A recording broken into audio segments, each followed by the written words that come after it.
हायकोर्टाने रमेश म्हात्रेंचा जामीन केला रद्द। हायकोर्टाकडून डॉक्टर मारहाण प्रकरणाची सुमोटो दखल।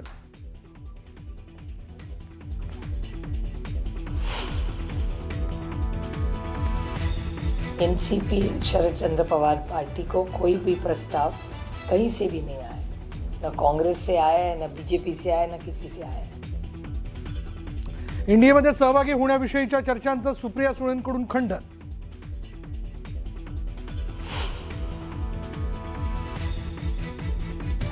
तृणमूल आणि ठाकरेंच्या 6 फुटीर खासदारांबाबत आजच निर्णयाची शक्यता। लोकसभा सचिवालयाकडून हालचालींना वेग, सूत्रांची माहिती।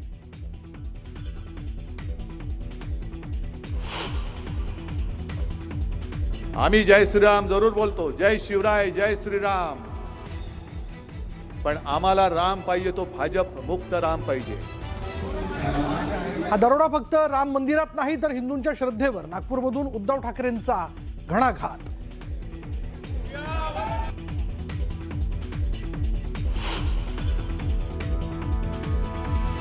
उद्धवजींच्या शेवटी हे लक्षात आलं, जो राम का नहीं वो किसी काम का नहीं। त्यामुळे ते रामाकडे परत गेले, त्याबद्दल मी त्यांचं अभिनंदन करतो। आनंद आहे ते रामाकडे परत गेले, त्याबद्दल त्यांचं अभिनंदन। फडणवीसांचा ठाकरेंच्या रामरक्षा आंदोलनावरून टोला।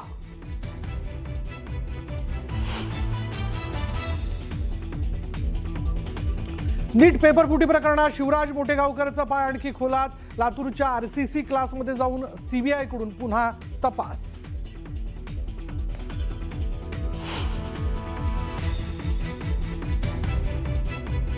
पेपरफुटीनंतर आता नीटच्या निकालात घोळ। उत्तरपत्रिकेत मिळाले 522 गुण, तर स्कोअर कार्डवर 95 गुणांची नोंद। बीडमधील विद्यार्थी हवालदिल।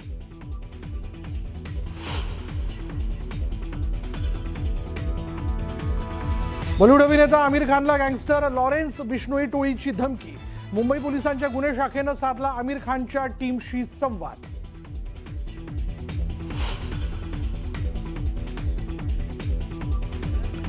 वसईत वडघरकडे जाणारा पूल कोसळला। पूल कोसळल्यानं कार आणि डंपर खाली कोसळले। सुदैवानं जीवितहानी नाही।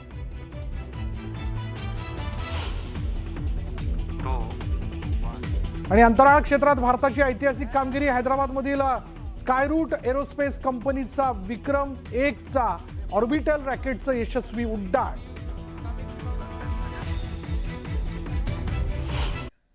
डीसीपी दर्जाचा मोठा अधिकारी असल्याचा बनाव करून गेल्या 10 वर्षापासून अनेकांना कोट्यवधींचा चुना लावणाऱ्या एका भामट्याला आता मुंबई पोलिसांच्या गुन्हे शाखेनं अटक केली आहे। स्वतःला डीसीपी डॉक्टर राज खातेब म्हणवून घेत अमिताभ बच्चन यांच्याकडनं डॉक्टरेट स्वीकारणाऱ्या आणि लाखोंचा गंडा घालणाऱ्या एका रेल्वे पोलिसाला गुन्हे शाखेनं अटक केली आहे। बॉलिवूडचे महानायक अमिताभ बच्चन यांच्याकडनं डॉक्टरेट स्वीकारणं असो किंवा दिग्गज अभिनेते जॅकी श्रॉफ यांच्यासोबतचे रुबाबदार फोटो सेशन असो, एका पोलीस अधिकाऱ्याचा हा थाट पाहून कुणीही थक्कच होईल। अत्यंत धक्कादायक बाब म्हणजे हा तोतया डीसीपी दुसरा कोणी नाही, स्वतः लोहमार्ग पोलिसांमधला सहाय्यक फौजदार मोहम्मद गौस इब्राहिम खतीब आहे। हा तोतया स्वतःला डीसीपी डॉक्टर राज खतीब असे सांगून हाय प्रोफाईल वर्तुळात वावरायचा। त्यानं डीसीपी नावाचा वापर करून केवळ सेलिब्रिटींनाच भुरळ घातली नाही, तर सर्वसामान्य नागरिकांची सुद्धा लाखो रुपयांची फसवणूक केली। अडकलेले पैसे काढून घेणं, कर्ज मिळवून देणं किंवा चक्क पोलीस खात्यात नोकरी लावण्याच्या नावाखाली त्यानं अनेक लोकांना कोट्यवधींचा गंडा घातलाय। आपल्यासोबत संकेत वरक जोडले गेलेत। संकेत, आपण पाहतो इथं एक चक्क तोतया पोलीस अधिकारी खरं तर आलेला आहे आणि त्यांनी अनेकांकडनं लाखोंचा त्यांना गंडा घातलाय। मृगा, आपण जर पाहिलं तर ज्या मुंबई पोलिसांवरती मुंबईकरांच्या सुरक्षेची जबाबदारी असते, त्यांचंच त्यांच्या पोलीस खात्यामध्ये लक्ष नाही का, असा आता प्रश्न निर्माण होतो। त्याचं कारण म्हणजे गेल्या 10 वर्षांपासून एक व्यक्ती आहे जी मुंबईभर डीसीपी असल्याचा बनाव करून फिरते। अनेकांसोबत त्यांचे फोटो सेशन समोर आलेले आहेत। म्हणजे महानायक अमिताभ बच्चन यांच्याकडून त्यांनी डॉक्टरेट देखील स्वीकारली आहे। त्यांच्यासोबत अनेक फोटो आहेत। जॅकी श्रॉफ हे देखील खूप मोठे कलाकार आहेत, त्यांच्यासोबत फोटो सेशन आहेत। अनेक कार्यक्रमांना यांनी व्हीआयपी अतिथी म्हणून या तोतया डीसीपीने जी आहे हजेरी लावली होती। खरं तर आमिष दाखवत अनेकांकडून पैसे देखील लुबाडले. पैसे म्हणजे काय, कोट्यवधींमध्ये ते पैसे लुबाडले गेलेले. त्याच्यामुळे खूप मोठी कारवाई ही मुंबईच्या गुन्हे शाखेची आहे. आता महत्वाचा मुद्दा असा आहे की मी का म्हटलं की मुंबई पोलिसांची स्वतःच्याच खात्यावरती नजर नाहीये का, किंवा स्वतःच्याच डिपार्टमेंटमध्ये नजर नाहीये का, तर हा जो आरोपी आहे, हा जो डीसीपी असल्याचा बनाव करून हा जो तोतया माणूस व्यक्ती जी फिरत होती, हा स्वतः लोहमार्ग पोलीस स्टेशन जे आहे तिथे सहाय्यक फौजदार होता. याचं नाव आहे मोहम्मद खातीब म्हणून, आणि एक फौजदार होता. म्हणजे हा पोलीस खात्यातलाच एक व्यक्ती होता, पोलीस खात्यातलाच एक कर्मचारी होता. तो डीसीपी असल्याचा बनाव करून लोकांना लुबाडत होता. आणि गुप्तपणे नाही तर उघडपणे इव्हेंट्सला हजेरी लावणं, कार्यक्रमांना हजेरी लावणं, बड्या पार्टीज मध्ये जाणं किंवा ऍक्टर्स सोबत फोटो सेशन करणं, असं उघडपणे हा करत होता. आणि हे उघडपणे 10 वर्ष करत होता. 10 वर्ष मुंबई पोलिसांना लागली का याला ट्रेस करायला किंवा ही गोष्ट समोर आणायला. त्यामुळे अर्थात कुठेतरी सुरक्षेचा प्रश्न आता निर्माण होतोय. नक्कीच, धन्यवाद संकेत सविस्तर माहितीसाठी. तेव्हा पोलिसांचं लक्ष कुठे याचा प्रश्न पुन्हा एकदा उपस्थित होतोय. नमस्कार, मी मृगा. महाराष्ट्राची खबरबात या बातमीपत्राची सुरुवात आपण कल्याण डोंबिवली पासून करूया. इथं शिवसेनेचा मारकुटा नगरसेवक रमेश म्हात्रे याचा जामीन अर्ज आता गेलेला आहे. हायकोर्टानं या प्रकरणी रद्द केलेला आहे. प्रकरणात सुमोटो दाखल घेतली आहे आणि रमेश म्हात्रेसह इतर 4 जणांचा जामीन अर्ज रद्द केलाय. विशेष म्हणजे हायकोर्टानं या प्रकरणी कल्याण कोर्टाच्या निकालावर आश्चर्य व्यक्त केलं. रमेश म्हात्रेने 4 साथीदारांसह शास्त्रीनगर हॉस्पिटलमध्ये घुसून डॉक्टरांवर हल्ला केला, पण म्हात्रे आणि त्याच्या साथीदारांना सहजासहजी जामीन मंजूर झाला. आणि त्याच्या साथीदारांचं बॅकग्राऊंड लक्षात घेऊन पोलिसांनी सुद्धा तपास करायला हवा होता असं कोर्टानं म्हटलंय. दरम्यान कोर्टानं रमेश म्हात्रे आणि त्याच्या 4 साथीदारांना उद्या संध्याकाळी 5 पर्यंत सरेंडर करायचे आदेश दिलेले आहेत. आपण पाहतोय की आता हा रमेश म्हात्रे जो नगरसेवक होता त्याला जामीन दिला होता, वैद्यकीय कारणास्तव जामीन दिला होता. मात्र आता उच्च न्यायालयानं या प्रकरणी गंभीर दखल घेतलेली आहे आणि त्याचबरोबर कल्याण कोर्टावर आक्षेपही घेतलेला आहे, आश्चर्य व्यक्त केलेलं आहे. कोणत्या प्रकारे खरं तर जामीन मंजूर करून दिला असा प्रश्न त्यांनी विचारलेला आहे. आणि त्याचबरोबर काही काळाचा अवधी दिलाय. या कालावधीमध्ये साथीदार आणि रमेश म्हात्रे यांनी सरेंडर व्हावं असंही आवाहन कोर्टानं केलेलं आहे. पुढची कारवाई त्यानंतर होईल.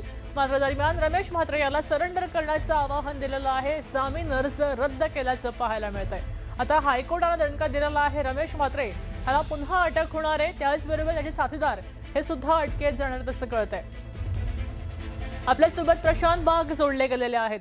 प्रशांतजी, आपण पाहतोय या ठिकाणी रमेश म्हात्रेला खरं तर वैद्यकीय कारणास्तव जामीन मिळाला होता. मात्र आता हायकोर्टानं इथं दखल दिलेली आहे आणि स्थानिक कोर्टाचा निकाल उडवून लावला आणि पुन्हा आदेश दिलेले आहेत अटकेचे. आपल्याला माहिती आहे की कल्याण कोर्टानं न्यायाधीश कातकाडे यांनी वैद्यकीय कारणास्तव रमेश म्हात्रेला जामीन अर्ज मंजूर केला होता. 50,000च्या दातमुचलक्यावर अटी आणि शर्ती टाकून जरी जामीन दिला असला तरी डॉक्टरांच्या संघटनेनं मात्र सोमवारपासून बेमुदत संप जाण्याचा इशारा दिला. कारण त्या विषयावरनं प्रचंड नाराजी होती कोर्टाच्या निर्णयावर सुद्धा. आणि मुंबई उच्च न्यायालयानं हायकोर्टानं याची सुमोटो दखल घेत याची तातडीनं सुनावणी घेतली. आणि या सुनावणीमध्ये न्यायाधीश कातकाडे, कल्याण कोर्टाचे यांनी दिलेला जामीन हा त्यांनी रद्द केलेला आहे. रमेश म्हात्रेला तत्काळ सरेंडर व्हावं लागेल. आणि त्याचबरोबर हायकोर्टानं राज्यव्यापी संघटनेचा जो सगळा संपाचा इशारा होता त्या सगळ्यांना सुद्धा विनंती केली आहे की तुम्ही आता संपावर जाऊ नका, आणखीन हा तुम्ही संप उद्यापासून तुम्ही करू नका. आता 19 तारखेला संध्याकाळी 5 वाजेपर्यंत रमेश म्हात्रेला हे पोलिसांसमोर शरणागती अर्थात आत्मसमर्पण करण्याचे स्पष्ट आदेश हे मुंबई उच्च न्यायालयानं दिले. हा नक्कीच रमेश म्हात्रेला मोठा दणका मानला जातोय. गोळगा. नक्कीच, धन्यवाद सविस्तर माहितीसाठी. आता उद्या संध्याकाळपर्यंत रमेश म्हात्रे यानं खरं तर स्वतःहून आत्मसमर्पण करण्याचं आवाहन केलंय. आपल्यासोबत उद्धव बाळासाहेब ठाकरे गटाचे अखिल चित्रे फोन लाईन वरून जोडले गेलेले आहेत. अखिलजी, आपण पाहतोय आता या ठिकाणी रमेश म्हात्रेला हायकोर्टानं दणका दिलेला आहे, तेव्हा स्थानिक पातळीवर खरं तर हे जामीन मॅनेज केलं गेलं का? तुमचं काय म्हणणं आहे? 100% उच्च न्यायालयाने हा योग्य निर्णय घेतलेला आहे. आणि योग्य न्यायालयीन दणका हे जे काही सेटिंग वगैरे करणारे जे काही तिथले स्थानिक नेतृत्व आहे त्यांना ही खूप मोठी चपराक ही, आणि तिथल्या प्रशासनाला आणि जे काही प्रशासकीय अधिकारी ज्यांनी त्यांना मदत केली, ज्यांनी सगळ्यात आधी त्यांना अटक झाल्यानंतर पण त्यांना हॉस्पिटलमध्ये राहायची व्यवस्था केली, त्यांना सर्टिफिकेट देखील दिले असतील हॉस्पिटलमध्ये राहण्यासाठी, जे पोलीस प्रशासनाने त्याच्यात मदत केली, या सगळ्यांना जामीन मिळण्यासाठी ज्यांनी मदत केली, ज्या मुळे त्यांना जामीन मिळाला, या सगळ्यांना उच्च न्यायालयाची चपराक आहे. नक्कीच धन्यवाद सविस्तर माहितीसाठी. आपल्यासोबत अखिल चित्रे जोडले गेले होते. आता या प्रकरणामध्ये ज्यांनी मदत केली त्यांच्यावर सुद्धा कारवाई व्हावी अशी अपेक्षा त्यांनी व्यक्त केली आहे. दरम्यान हायकोर्टानं आता कल्याण कोर्टाच्या निकालावरनं आश्चर्य व्यक्त केलंय. नेमकं काय पाहूया. हायकोर्टानं आता सुमोटो दाखल केलाय. जामिनाबाबत आश्चर्य व्यक्त केलंय. रमेश म्हात्रे याला कल्याण कोर्टानं सहजासहजी कसं सोडलं असा प्रश्न उपस्थित केलाय आणि त्याचबरोबर कल्याण कोर्टानं प्रकरण गांभीर्यानं घेतलं नाही असाही ठपका कल्याण कोर्टावर ठेवलाय. आरोपींची गुन्हेगारी पार्श्वभूमी लक्षात घेतली नाही असंही वरून सुनावलंय. आता पोलिसांनी म्हात्रेची सखोल चौकशी करायला हवी होती असेही आदेश दिलेले आहेत. तेव्हा यापुढे त्याची पुन्हा सखोल चौकशी होणार आहे.